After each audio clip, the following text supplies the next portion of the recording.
Dapat ilmu baru nih ya. Ada sedekah mentok, ada orang sudah mentok baru sedekah gitu ya.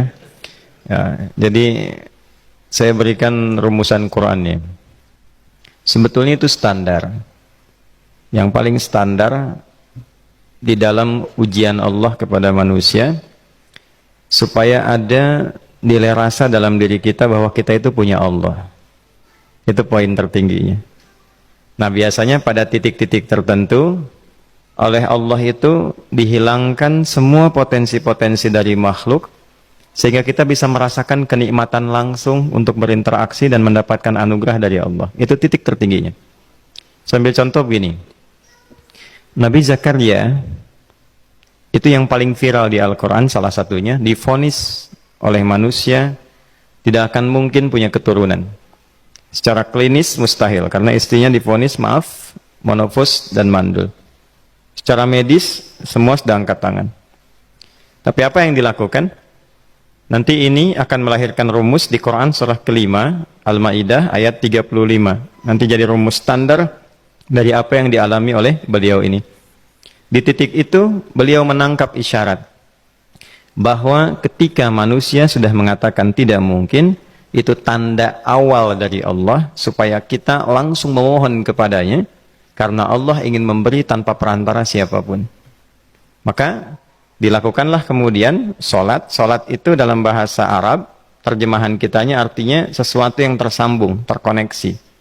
Karena itu saat kita sedang sholat, kita sedang menyambungkan diri kepada Allah. Anta'budallaha ka'annaka tarah, kata Mas Ihsan tadi. Kita menyembah Allah dan kita merasa diawasi, dinilai oleh Allah. Maka dalam sholat itu beliau meminta. Ya, permintaannya viral. Qala rabbi habli min ladunka dzurriyyatan thayyibah innaka sami'ud du'a. Bahasa bebasnya begini, ya Allah, semua memvonis aku tidak akan mungkin punya keturunan. Sekarang aku memohon kepadamu saja yang tidak punya batas dalam pemberian. Nah, sebelum ke sedekah dengan harta, Allah mengajarkan dulu sedekahlah dengan tubuh kita. Karena tidak semua orang boleh jadi memiliki harta, tapi semua orang punya potensi untuk menggerakkan tenaganya untuk meminta. Oleh karena itu diletakkan sebelum harta itu sholat. Kenapa rukun Islam yang kedua sholat, selanjutnya zakat? Karena tidak semua orang bisa mengeluarkan harta. Kalau tidak ada satu pun mentok di harta, maka gunakan tubuh kita untuk menunaikan sholat. Itu rumus Nabi Zakaria. Maka beliau tunaikan di mihrabnya Maryam, minta ke Allah. Rumus kedua, sebut nama Allah, Asmaul Husna, sesuai kebutuhan kita. Jadi nggak harus 99. Misal, ini mau menuntut ilmu, sekolah, sebut ya Allah ya Alim, pemilik ilmu. Ada persoalan rizki yang ingin kita dapatkan, ya Allah ya Razak. Ada proyek, ada kegiatan yang kira-kira tantangannya tidak mudah, ya Allah ya Al-Fattah. Ini beliau minta karena divonis tidak mungkin, maka meminta kepada Allah dengan nama pemberian tanpa batas, namanya Wahhab. Disingkatnya Hab. Rabbi habli, ya Allah yang tak punya batas dalam pemberian, mereka memvonis aku punya batasan, maka mohon anugerahkan darimu saja. Jika padamu belum sempat juga terkabul, maka mohon tunjukkan kepadaku dengan cara apa lagi aku mesti meminta. Maka dalam situasi mentok itulah kemudian turun langsung jawaban. Fanadathul malaikatu wa huwa qa'imun yusalli fil mihrab annallaha yubashshiruka bi Yahya. Tolong garis bawah ini. Orang-orang yang langsung memiliki kesadaran saat di titik paling krusial, terendah, dan kita merasa tidak punya apa-apa, lalu ada kesadaran kita punya Allah dan meminta, itu seketika nggak ada sekat, langsung dijawab seketika. Nah, karena itu biasanya di momen tertentu setiap kita itu pasti mengalami peristiwa itu, apapun bentuknya. Nah, itu kalau sudah sampai ke situ itu kode. Jadi di Islam tuh nggak ada pesimis, ya, tidak ada pesimis, dan jangan pernah melarutkan diri pada sebuah vonis sudah ini nggak mungkin, nggak akan dikabulkan. Nah, itu jebakan setan.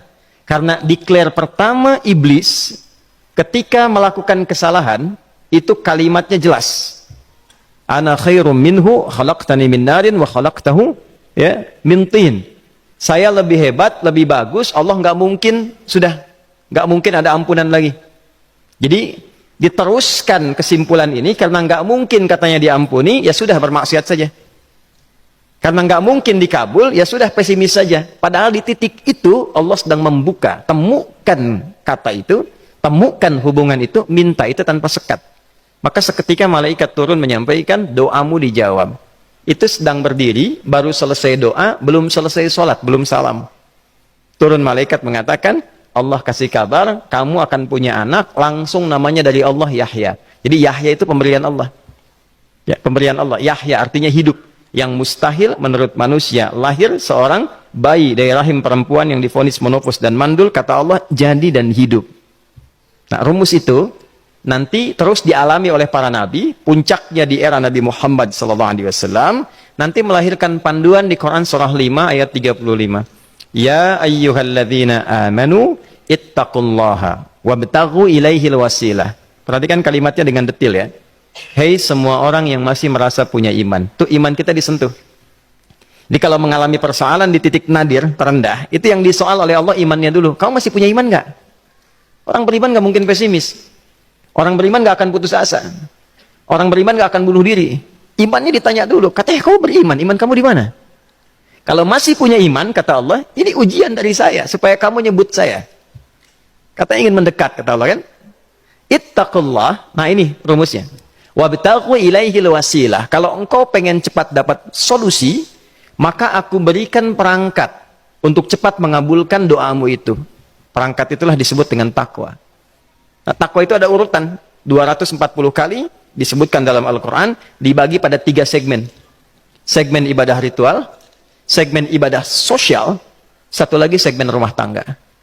Ya, karena itu tinggal cari aja di ibadah ritual, misalnya sholat, bangun tahajud malam, minta sama Allah, dekatkan diri kita. Salah satu kasusnya Nabi Zakaria. Ya, itu poin yang pertama. Yang kedua nanti ada maliyah sosial, itu yang tadi dipraktikkan, sedekah dengan harta. Ya, tidak harus banyak, yang penting Allah minta apa, ikhtiarkan, nggak akan dilihat berapapun nilainya. Yang dilihat itu ada nggak kemampuan mengimplementasikan imannya, itu poinnya. Titik itu, ya. Yang ketiga nanti di keluarga. Urutan pertama orang tua. Kata Ibnu Abbas radhiyallahu taala anhuma, tidak ada satupun aku melihat amalan tertinggi yang menarik perhatian Allah untuk memberikan ampunan pada orang taubat atau mengabulkan doa dengan cepat kecuali berbakti pada orang tua. Dan kisahnya viral sekali di Al-Bukhari, 3 orang terjebak dalam gua, kemudian tertutup batu besar karena berteduh hujan, tapi tertutup batu besar. Lalu ketiganya mendorong, tidak pernah bisa mengeluarkan tenaga yang mampu mengeluarkan mereka dari batu itu. Gak bisa gerak. Satu di antara 3 orang ini mengusulkan, sudah, ini tanda dari Allah. Jangan gunakan kekuatan kita lagi, kita diminta menggunakan kekuatan yang Allah berikan. Coba kita cari amalan rumus takwa tadi. Satu di antara 3 itu mengatakan, ya Allah, saya punya seorang ibu. Setiap kali saya berangkat kerja, saya akan selalu siapkan hidangan untuk ibu, khusus untuk susu sebelum tidur, itu saya yang minumkan langsung kepada beliau. Itu berlanjut selama hidup saya seperti yang kau ketahui. Satu kali, saya pulang dari kantor, dari pekerjaan, ibu saya sudah tertidur. Sementara susu belum diminum. Dan kami putuskan tidak ada yang berani menyentuh susu dan minuman makanan kecuali ibu terlebih dahulu. Maka saya putuskan memegang nampan susu di samping ibu yang tertidur dan menunggu beliau bangun. Tiba beliau bangun tengah malam, saya berikan susunya tanpa saya katakan saya telah menunggu cukup lama untuk memberikan susu itu.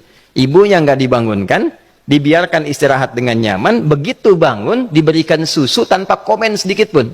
Nggak bilang, mas betulnya udah lama tadi nungguin deh. Ya, langsung diberikan. Seketika ibu senang istirahat dan lalu mengatakan pria ini, ya Allah, jika engkau ridha dengan amalku ini, maka mohon bebaskan kami dari kungkungan batu ini. Lalu ketiganya berikhtiar mendorong, yang tadinya tidak punya kekuatan, seketika batu itu menggelinding dan membebaskan 3 orang itu.